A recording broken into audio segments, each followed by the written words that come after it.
हाँ तो नमस्कार मेरे प्यारे साथियों, कैसे हैं आप लोग। हम उम्मीद करते हैं कि आप लोग स्वस्थ मस्त और तंदुरुस्त होंगे। जैसे कि हम लोग क्या पढ़ रहे थे, तो हम लोग पढ़ रहे थे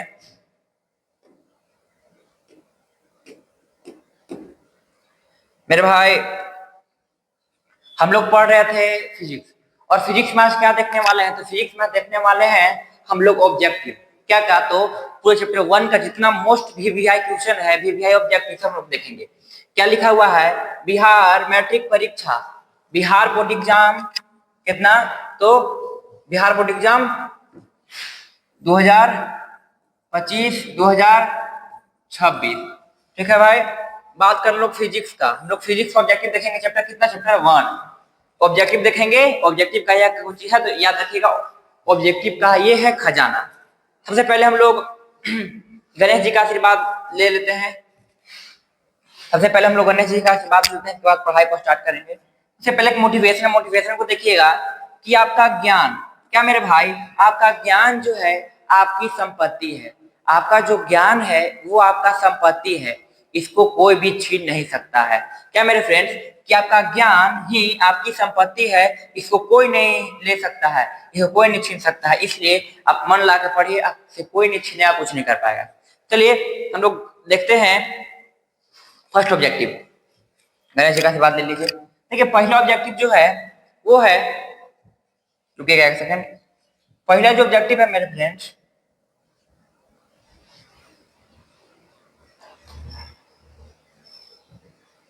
देखिए, हाँ, पहला क्या ऑब्जेक्टिव है, तो पहला ऑब्जेक्टिव है कि प्रकाश की किरण गमन करती है।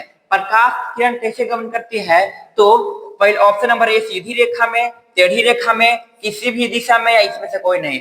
आप लोग कमेंट में बता दीजिए, आप लोग कमेंट में बता दीजिए कि प्रकाश की जो रेखा है कैसे गमन करती है। प्रकाश की रेखा हमेशा सीधी रेखा में गमन करती है। कैसे भाई, तो प्रकाश की रेखा, प्रकाश की किरण सॉरी, हमेशा सीधी रेखा में। ऑप्शन नंबर हो जाएगा ए, ऑप्शन नंबर कुछ हो जाएगा, ए हो जाएगा। करेक्ट आंसर है ऑप्शन नंबर ए। बात करते हैं हम लोग अगला, अगला साइड का, कि प्रकाश का वेग न्यूनतम होता है। प्रकाश का वेग न्यूनतम होता है। न्यूनतम मतलब क्या होता है, तो न्यूनतम मतलब होता है सबसे कम। न्यूनतम मतलब क्या होता है, कम होता है। अगर हम पूछें कि प्रकाश का वेग सबसे ज्यादा किसमें होता है, तो प्रकाश का वेग मेरे फ्रेंड्स सबसे ज्यादा होता है हमारा निर्वात में। सबसे ज्यादा कहाँ होता है, निर्वात में। लेकिन इसका आंसर कुछ हो जाएगा, न्यूनतम मतलब कम, सबसे कम होता है हमारा कांच में। ऑप्शन के हिसाब से निर्वात में नहीं होगा, जल में भी नहीं होगा सबसे कम, वायु में भी नहीं, कुछ में होगा, कांच में होगा। सबसे कम कहाँ होता है, प्रकाश का वेग सबसे कम कहाँ होता है, तो कांच में होता है। चलिए आगे हम लोग समझते हैं, आगे देखते हैं अगला क्वेश्चन। दाढ़ी बनाने के लिए, दाढ़ी बनाने के लिए कौन सा प्रयुक्त होता है। हम आपसे पूछे कि दाढ़ी बनाने के लिए समतल दर्पण, उत्तल दर्पण या अवतल दर्पण, या इनमें से कोई नहीं, बताइए। समतल दर्पण, अवतल दर्पण या उत्तल दर्पण, इनमें से कोई नहीं, बताइए तो फट से। देखिए दाढ़ी बनाने के लिए हमेशा और हमेशा क्या, तो हमेशा समतल दर्पण का यूज होता है। हमेशा और हमेशा समतल दर्पण का। याद रखिएगा कि दाढ़ी बनाने के लिए कौन सा दर्पण का प्रयोग किया जाता है, तो समतल दर्पण। ऑप्शन नंबर ए हो जाएगा, ऑप्शन नंबर ए हो जाएगा, समतल दर्पण। अगर आपसे हम पूछते हैं कि दाढ़ी, इसकी कोई चीज है दाढ़ी, समतल दर्पण का आपसे पूछे कि समतल दर्पण, समतल दर्पण का फोकस दूरी कुछ होता है, फोकस दूरी, फोकस दूरी आप लोग कमेंट में बता दीजिए। फोकस दूरी आप लोग कमेंट में बता दीजिए समतल दर्पण का। अगर आपसे पूछते हैं कि दाढ़ी, दाढ़ी या हजामत बनाने में कौन दर्पण का उपयोग किया जाता है, तो दाढ़ी और हजामत बनाने में हम लोग समतल दर्पण का उपयोग करते हैं। चलिए आगे हम लोग बढ़ते हैं अगला क्वेश्चन। अगला क्वेश्चन क्या है कि प्रकाश के अपवर्तन के कितने नियम है। अपवर्तन के कितने नियम है फ्रेंड, तो अपवर्तन का हमारा दो नियम है। परावर्तन, याद रखिएगा, परावर्तन के भी कितना नियम, तो परावर्तन के भी दो नियम। अगर हम बात करते हैं कि अपवर्तन, अपवर्तन के भी कितना नियम मेरे फ्रेंड, तो अपवर्तन के भी मेरे भाई दो ही नियम होता है। याद रखिएगा, ये मोस्ट वीवीआई क्वेश्चन है, भी आई, याद रखिएगा, एग्जाम के लिए वेरी वेरी इंपॉर्टेंट ये क्वेश्चन है। आगे चलिए हम लोग देखते हैं, आगे देखते हैं कि लेंस में मुख्य फोकस की संख्या कितनी होती है। लेंस में कितनी फोकस होता है, मुख्य फोकस आपसे पूछे कि लेंस में फोकस की संख्या कितना होती है, तो याद रखिएगा कि जो इसे बन गया कुछ लेंस, देखो NaF होता है, वो NF होता है, मतलब कि फोकस की संख्या कितनी होती है, तो दो होती है। ऐसे फोकस की संख्या कितना होता है, तो फोकस की संख्या होती है दो। चलिए आगे देखते हैं कि काल्पनिक प्रतिबिंब बनता है। काल्पनिक प्रतिबिंब कैसा होता है? हम पूछते हैं कि सीधा होता है कि उल्टा होता है कि दोनों की कोई नहीं। आप बताइए कि सीधा होगा कि उल्टा की दोनों की कोई नहीं। ये एगो एग्जाम में क्वेश्चन पूछता है और पूछेगा। बताइए इसका वो ट्रिक हम लोग को बताते हैं। देखिए जैसे काल्पनिक प्रतिबिंब है तो ये कुछ हो सकता है, दो ये हो सकता है, या फिर ये हो सकता है सीधा, या तो ये हो सकता है सीधा, या तो ये हो सकता है उल्टा,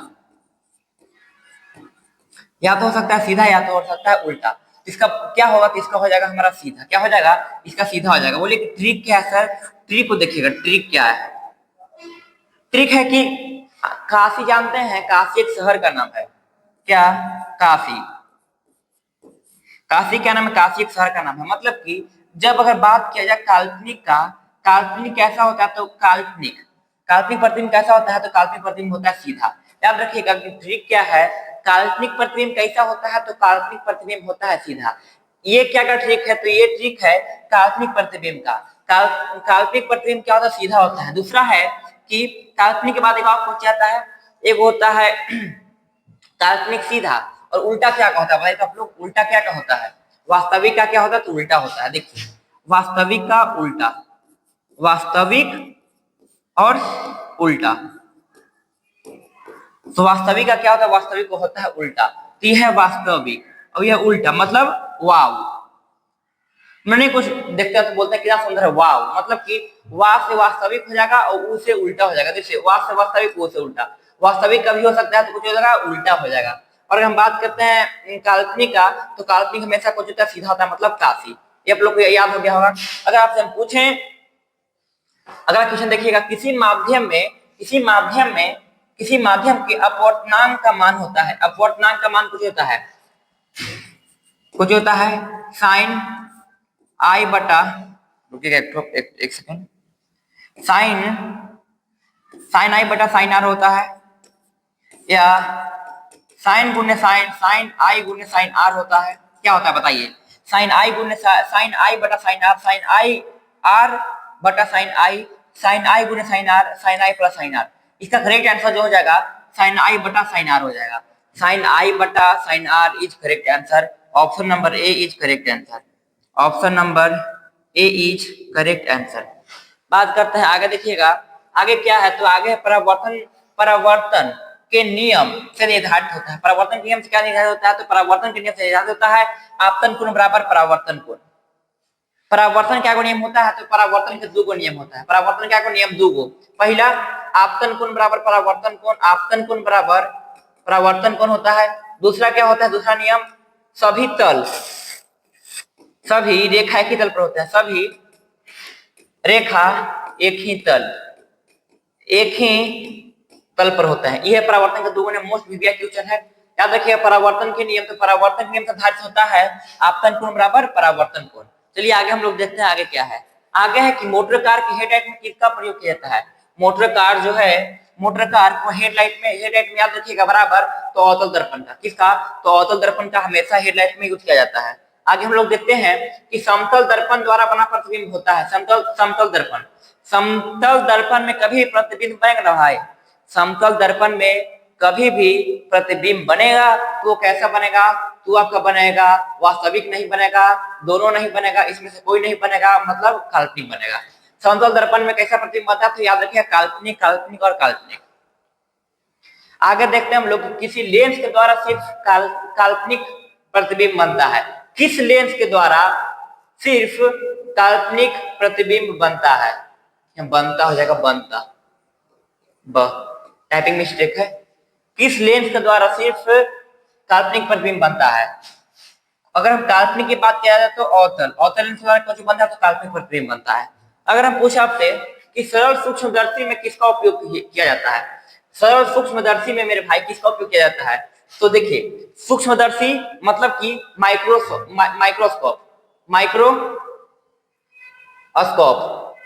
बात करते हैं कि माइक्रोस्कोप का, तो माइक्रोस्कोप में तो भाई दर्पण का तो प्रयोग किया जाएगा नहीं, मतलब दर्पण वाला तो पहले ही काट दीजिए, दर्पण वाला है का नहीं, दर्पण वाला काट दीजिए। बात आता है लेंस का, तो लेंस में कौन लेंस? तो लेंस का बात आएगा तो हम लोग का उत्तल लेंस क्या? तो सूक्ष्मदर्शी में रहता है।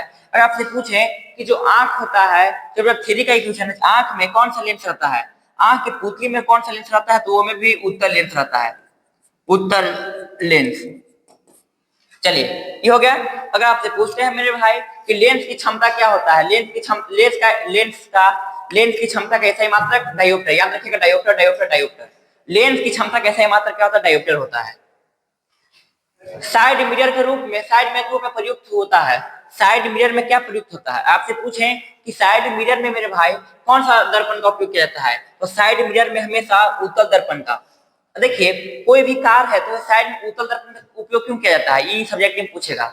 उत्तल दर्पण का मेरे भाई उपयोग इसलिए किया जाता है कि उत्तल दर्पण में बड़ा बड़ा जो वस्तु रहता है वो छोटा छोटा दिखाता है, बड़ा बड़ा वस्तु मेरे भाई छोटा छोटा दिखाता है, इसलिए हम लोग साइड मिरर के रूप में उत्तल दर्पण का उपयोग करते हैं। क्योंकि देखते हैं ना, बड़ा बड़ा कार आता है, बड़ा बड़ा बाइक आता है, और इतना छोटा सा ऐनक में, इतना छोटा सा दर्पण में हम लोग को सब दिख जाता है, इसलिए इसे हम लोग उत्तल दर्पण कहेंगे।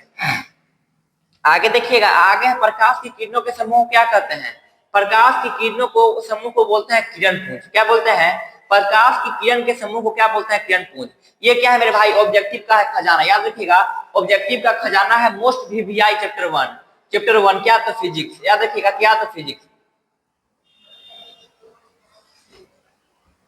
आगे देखिएगा उत्तल लेंस की क्षमता क्या होता है, उत्तल लेंस देखिएगा, उत्तल अगर बोले, उत्तल बोले तो याद रखिएगा धनात्मक, उत्तल बोले तो क्या, तो धनात्मक। और अगर अवतल बोले, क्या मेरे भाई, अगर अवतल बोलेगा, अवतल बोलेगा तो कुछ ऋणात्मक, ऋणात्मक, अवतल बोलेगा तो ऋणात्मक। विश्व में क्या है, प्रकाश के परावर्तन के कितने नियम है, याद रखिएगा प्रकाश के परावर्तन के मात्र 2 नियम है। प्रकाश के परावर्तन, परावर्तन देखिए रिफ्लेक्शन, रिफ्लेक्शन को परावर्तन बोलते हैं, इसका क्या नियम है, तो इसका है 2 नियम। अगर बात करते हैं रिफ्रैक्शन, रिफ्रैक्शन, रिफ्रैक्शन के क्या नियम है, रिफ्रैक्शन का भी है 2 नियम। याद रखिएगा परावर्तन और अपवर्तन दोनों क्या नियम है, तो 2 नियम है, ठीक। देखिए बात करते हैं कि किसी दर्पण से वस्तु, किसी दर्पण से वस्तु का बड़ा प्रतिबिंब बनता है, किस वस्तु का बड़ा प्रतिबिंब बनता है, किस दर्पण से वस्तु का बड़ा प्रतिबिंब बनता है। देखिएगा किस दर्पण से, दर्पण में है हमारा अवतल, अवतल दर्पण से हमेशा और हमेशा कैसा प्रतिबिंब बनता है, तो हमेशा और हमेशा बड़ा प्रतिबिंब बनता है, हमेशा और हमेशा कैसा, तो हमेशा और हमेशा बड़ा प्रतिबिंब बनता है, याद रखिएगा।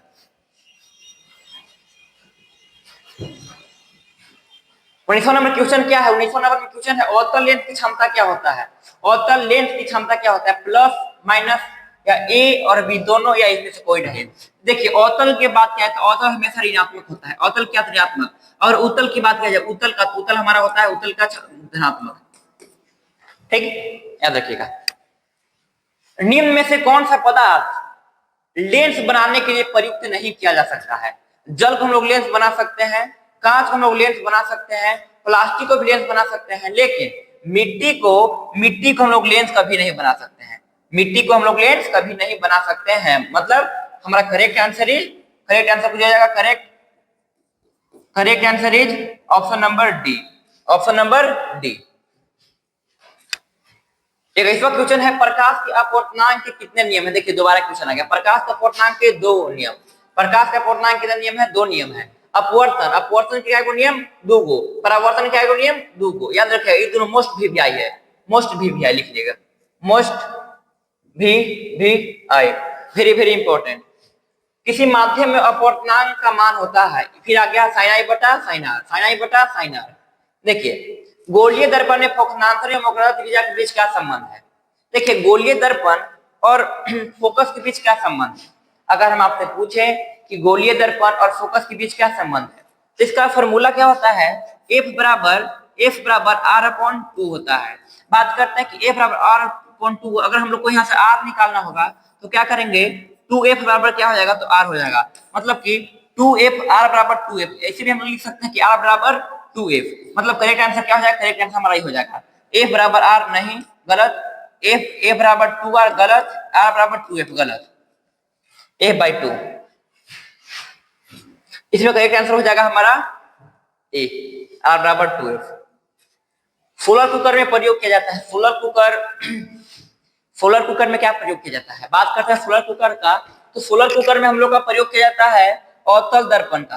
अवतल दर्पण का क्यों प्रयोग किया जाता है? क्योंकि जब देखिए जब सन आता है ना तो अवतल दर्पण अपने में कंज्यूम कर लेता है। अपने में क्या कर लेता है? अपने में एक जगह क्या कर लेता है? तो सन है, मान लीजिए कि सन की एक जगह कंज्यूम कर लेगा,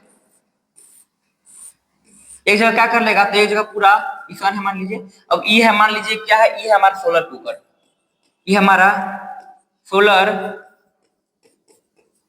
सोलर कुकर है। तो ये एक जगह क्या कर लेता है? तो एक जगह पूरा धूप गर्मी कर लेगा, गर्मी से यहाँ खाना बन जाता है कुकर में।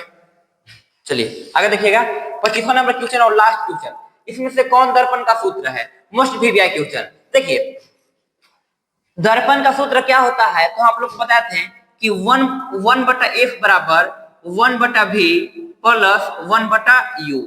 देखिए इनमें से कौन सा दर्पण का सूत्र है? देखिए 1/f बराबर 1/u प्लस 1/v, यही होगा। 1/u बराबर 1 गलत है, 1/v प्लस गलत है, ये गलत है। मतलब कि option number A is correct answer. Option number A is correct answer. बताइए कि 25 से आप लोग कितना स्कोर रहा? अगर आपसे पूछें कि 25 से आप लोग कितना बना है, एग्जाम का समय बता दीजिए 25 से आप लोग कितना बना? 25 में कैसे हो तो 24 बनना चाहिए। 25 में मेरे फ्रेंड 24 बनना चाहिए या 25/25। एक भी गलती कैसे हो जाएगा? गलती कर रहे हैं। याद रखिएगा क्या ये ऑब्जेक्टिव का है? खजाना। मोस्ट वीवीआई ऑब्जेक्टिव है, मोस्ट वीवीआई ऑब्जेक्टिव है। याद रखिएगा ये क्या है? तो मोस्ट वीवीआई ऑब्जेक्टिव। तो आज के लिए इतना ही मेरे फ्रेंड। 25 क्वेश्चन, अगला बार देखिए 50 क्वेश्चन लाएंगे या फिर उससे ज्यादा भी लाएंगे। ठीक है फ्रेंड्स, हम मिलते हैं नेक्स्ट वीडियो में। तब तक के लिए आप पढ़ते रहिए, हंसते रहिए और मुस्कुराते रहिए। ठीक है फ्रेंड, बाय बाय, मिलते हैं नेक्स्ट वीडियो में। अगर चैनल पर नए हैं चैनल को सब्सक्राइब करके बिल नोटिफिकेशन को दबा दीजिए कि ऐसा वीडियो आते हैं तो आप लोग तक पहुंचते रहे। ठीक है फ्रेंड्स, मिलते हैं नेक्स्ट वीडियो में। नेक्स्ट वीडियो आप लोग मिलेगा। चैप्टर 2 तो हो गया, चैप्टर 1 और 2 हो गया, मिलेगा आपको क्या? देखिएगा इसका 25 को आप इसका करा देंगे, चैप्टर 1 और चैप्टर 2 का 25 और क्वेश्चन, मतलब 50 हो जाएगा चैप्टर 1 और चैप्टर 2 से। और फिर हम लोग क्या करेंगे? तो फिर हम लोग चैप्टर 3 मानव नेत्र से करेंगे, मानव नेत्र वाला में। और फिर चैप्टर 4 विद्युत धारा, फिजिक्स खत्म करके फिर फिजिक्स का एक बार टेस्ट ले लेंगे, बात खत्म। तो ठीक है फ्रेंड्स, हम मिलते हैं नेक्स्ट वीडियो में। तब तक के लिए आप पढ़ते रहिए, हंसते रहिए और मुस्कुराते रहिए। Bye bye.